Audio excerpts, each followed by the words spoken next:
আসসালামু আলাইকুম। আজকের এই ভিডিও থেকে আমরা শিখব মেক কম্পাউন্ড পাথ এই অপশনটা কি এবং কেন কিভাবে।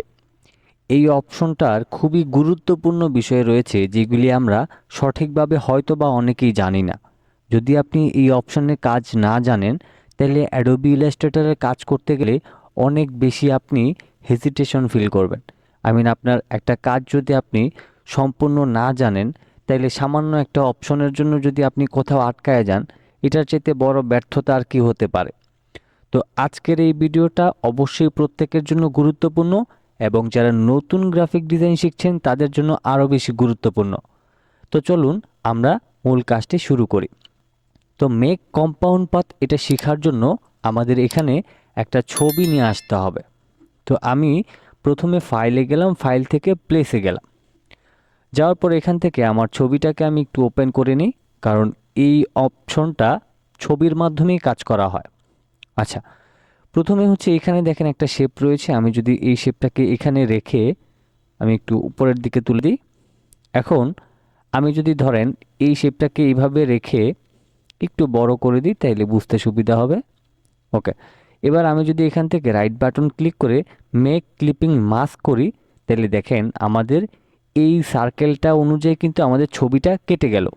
কিন্তু এখানে অনেক বিষয় আছে, যেমন এখানে তো আমি একটা শেপ নিয়ে আমরা এই ছবিটাকে কেটে নিয়েছি, তাই না? তো এখন যদি এখানে চারটা শেপ আমরা নিতাম তাহলে কি হইতো?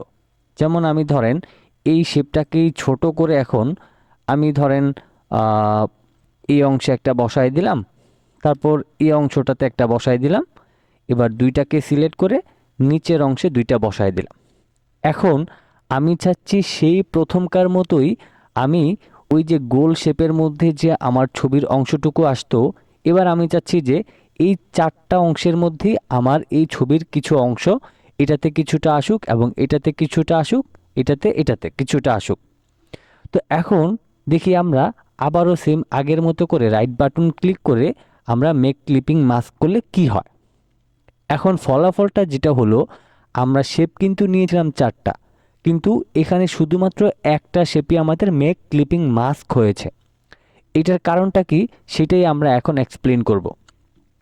তো প্রথমেই হচ্ছে যে আমি আপনাদেরকে এখান থেকে কিন্তু রাইট বাটন ক্লিক করে মেক কম্পাউন্ড পাথ অপশনটা একদম শুরুতেই দেখিয়েছিলাম। এখন আপনি যদি নর্মালি আপনি যদি একটা শেপ দিয়ে মেক ক্লিপিং মাস্ক করতে যান তাইলে কোনো ধরনের প্রবলেম কিন্তু হবে না। যেমন দেখেন আমি আবারও দেখাচ্ছি, এই যে আমার যে বৃত্তটা রয়েছে এটাকে ধরেন আমি আরও বড় করে আমি এখানে রাখলাম এটাকে। এখন এটাকে যদি সিলেক্ট করে রাইট বাটন ক্লিক করে মেক ক্লিপিং মাস্ক করি তাহলে আমাদের কোনো ধরনের সমস্যা কিন্তু হয় না, কারণ আমরা যতটুকু সিলেক্ট করি ততটুকুই কেটে আমাদের এই ছবিটা এখানে অ্যাড হয়ে যায়। কিন্তু যখন আমরা একটা শেপের মতো করেই চারটা শেপ বসাইতে চাই তখনই কিন্তু আমাদের ঝামেলা হয়। তখন আমাদের কি হয়, চারটা শেপের মধ্যে আলাদা আলাদা অংশ না এসে আমাদের সবগুলি একটাতে চলে আসে। যেমন ধরেন এখান থেকে আমি এভাবে করে সিলেক্ট করলাম, এভাবে দিলাম। এখন এইভাবে সিলেক্ট করে যদি রাইট বাটন ক্লিক করে মেক ক্লিপিং মাস্ক করি তাইলে একটা হয়ে যায়, বাকিগুলি আর হয় না। তো এখন আমরা যদি এই চারটা শেপের মধ্যেই আমরা এই ছবিটাকে নিয়ে আসতে চাই তাইলেই কিন্তু আমাদেরকে এই মেক কম্পাউন্ড পাথের অপশনটা ব্যবহার করতে হবে। এখন এটা কিভাবে ব্যবহার করতে হয় সেটা অনেক বড় একটা বিষয়। তো এখন আমি এখান থেকে গোল সার্কেলগুলি কেটে বাদ দিয়ে দিয়ে আমি ধরেন এখান থেকে আমার ছবিটাকে একটু ছোট করে নিই, তারপর একটু জুম করে নিই। এবার আমি ধরেন এখান থেকে এই রেক্ট্যাঙ্গেল টুলে গেলাম। এখন আমি এখান থেকে মাউসের লেফট বাটনটাকে ক্লিক করে ধরেন আমি এরকম একটা শেপ নিয়ে নিলাম। এরপর আমি এখান থেকে হচ্ছে অল্টার শিফট ধরে আমি এখানে মাঝখানে কিছুটা গ্যাপ রেখে এখানে একটা শেপ নিলাম। এখন আমাদের এই ছবি পর্যন্ত আমাদের এই ধরনের রেক্ট্যাঙ্গেল শেপ নিয়ে আসতে হবে। এই জন্য এটা সিলেক্ট থাকা অবস্থায় আমরা যদি কিবোর্ড থেকে কন্ট্রোল ডি প্রেস করি তাহলে একই শেপ একই গ্যাপ হয়ে ডুপ্লিকেট হয়ে আমাদের সম্পূর্ণ কাজটা ফিল আপ হয়ে যাবে।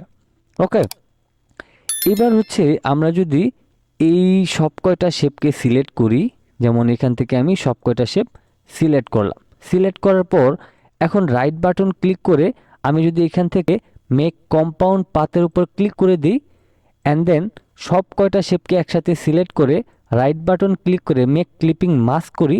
এখন দেখেন আমাদের সব কয়টা শেপ কিন্তু আলাদা আলাদাভাবে আমাদের এই ছবিটা কেটে গেল।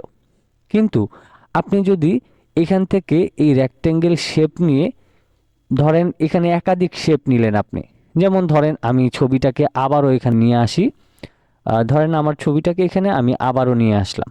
ওকে, এখন আমি যদি ধরেন নর্মালি এইভাবে করে একটা শেপ নিলাম, তারপর এখান থেকে এইভাবে করে শেপ নিচ্ছে কিছু নিলাম।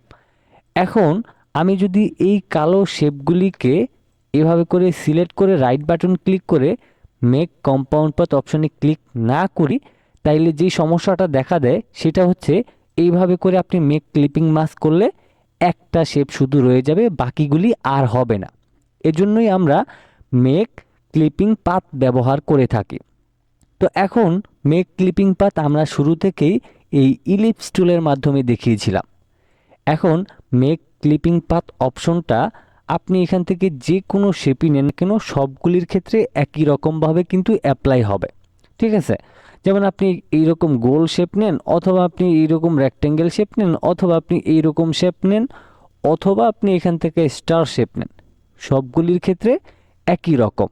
তো এখন আমরা যখন কোনো একটা শেপকে মেক ক্লিপিং মাস্ক করতে যাই, নর্মালি ধরেন একটা ছবির ক্ষেত্রে একটা শেপের ক্ষেত্রে কোনো ধরনের সমস্যা হয় না, কিন্তু যখন একাধিক শেপের মাধ্যমে আমরা একটা ছবিকে এইরকমভাবে কাটতে চাই, তখনই আমাদের মেক কম্পাউন্ড পাথটা ব্যবহার করতে হয়।